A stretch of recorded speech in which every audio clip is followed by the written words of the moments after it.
जय हिंद विद्यार्थियों। जैसा कि आप सब जानते हैं कि पिछले की वीडियो में क्वेश्चन नंबर 10 तक हम लोग कर चुके थे, तो आज की वीडियो में हम लोग क्वेश्चन नंबर 11 से करेंगे साइंस का।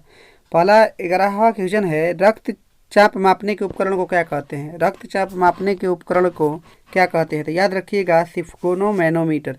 रक्तचाप मापने के उपकरण को सिफोनोमैनोमीटर। एमीटर से मापा जाता है विद्युत धारा को। स्टेथोस्कोप से अंदर की ध्वनियों को, जैसे हृदय की ध्वनि हो गया और फेफड़ा की ध्वनि हो गया, नस की ध्वनि हो गया, इस सब से सुना जाता है। लेक्टोमीटर दूध की शुद्धता को मापा जाता है। अगला क्वेश्चन है आपका 12 नंबर, वाष्पोत्सर्जन क्रिया पाई जाती है। तो वाष्पोत्सर्जन की क्रिया किस में पाई जाती है, तो जंतुओं में, पौधों में, पौधों और जंतुओं दोनों में, तो पौधों एवं जंतुओं दोनों में।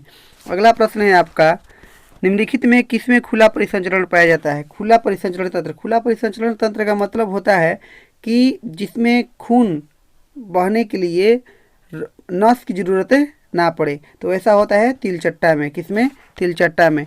अगला प्रश्न है आपका 15 नंबर, रक्त क्या है, तो रक्त एक प्रकार का उत्तक है। रक्त एक प्रकार का उत्तक है। उत्तक किसे कहते हैं, तो कोशिकाओं के समूह को उत्तक कहा जाता है।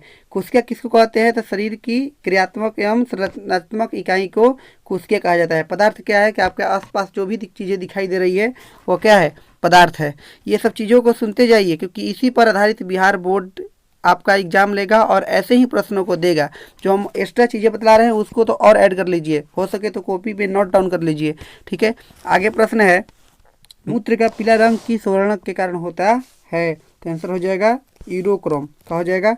यूरोक्रोम।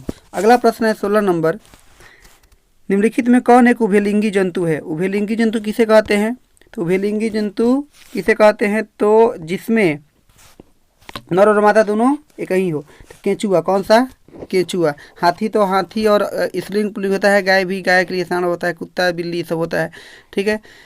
ये सब उभयलिंगी नहीं होता है, जबकि केंचुआ हमारा उभयलिंगी होता है। अगला प्रश्न 17 नंबर है, यूरिया रक्त में कहाँ से प्रवेश करता है। तो यूरिया रक्त में कहाँ से प्रवेश करता है, तो हो जाता है वृक्क से। कहाँ से? वृक्क से। किडनी से। किडनी से प्रवेश करता है यूरिया रक्त में, ठीक है। अगला प्रश्न है, जैव आवर्धन प्रदर्शित करने वाला रसायन कौन सा है, तो डीडीटी। कौन सा? डीडीटी। जैव आवर्धन रसायन प्रदर्शित करने वाला रसायन कौन है? डीडीटी। अगला आपका क्वेश्चन है, निम्नलिखित में से कौन सा एक प्राथमिक उपभोक्ता है। प्राथमिक उपभोक्ता किसे कहते हैं, तो शाकाहारी जंतुओं को प्राथमिक उपभोक्ता कहा जाता है। शाकाहारी जंतुओं को प्राथमिक उपभोक्ता किसे कहते हैं, तो शाकाहारी जंतुओं को कहा जाता है। अगला क्वेश्चन है, निम्नलिखित में कौन एक भूमिगत जल का उदाहरण है। भूमिगत जल मतलब जो अंदर से आता हो, तो कुआं। कौन सा हो जाएगा? कुआं हो जाएगा, ठीक है। 20 नंबर 21, प्राकृतिक चुनाव द्वारा जीवों का विकास कहलाता है। ये कौन कहे थे, तो डार्विनवाद कहलाता है। क्या कहलाता है? डार्विनवाद। डार्विन नामक वैज्ञानिक ने सिद्धांत को दिया था, इसीलिए। अगला हरे पौधे कहलाते हैं। हरे पौधे को उत्पादक कहते हैं।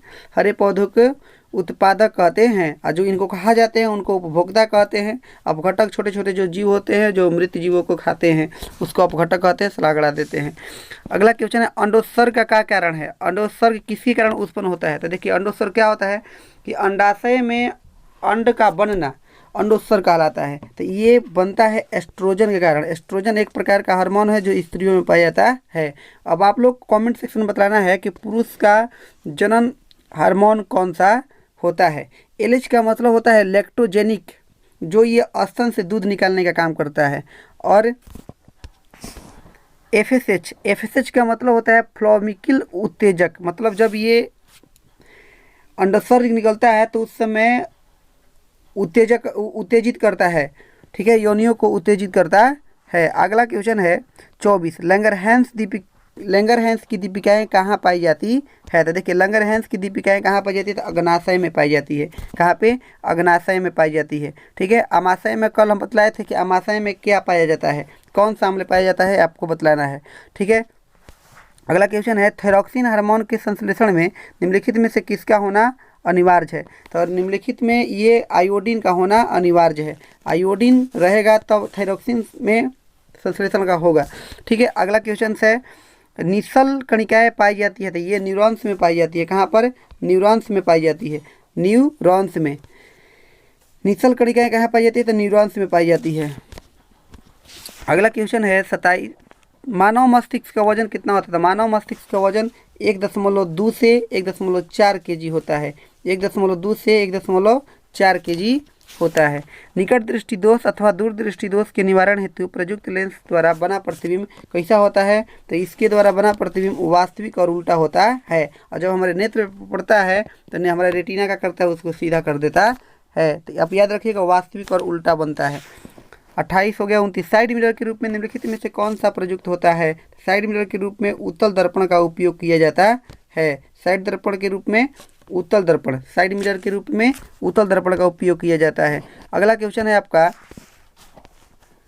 अवतल लेंस द्वारा प्राप्त प्रतिबिंब होता है। अवतल लेंस द्वारा प्राप्त प्रतिबिंब होता है। तो देखिए, अवतल लेंस से हमेशा आभासी प्रतिबिंब बनता है, वास्तविक बनता है, सीधा और छोटा, ये दोनों होता है। ठीक है, तो इनमें से सभी आंसर हो जाएगा। क्या हो जाएगा? इनमें से सभी। तो आज हम लोग 30 प्रश्न करते हैं, आगे की वीडियो में 30 से आगे का प्रश्न करेंगे। ठीक है, आज के लिए इतना ही, धन्यवाद।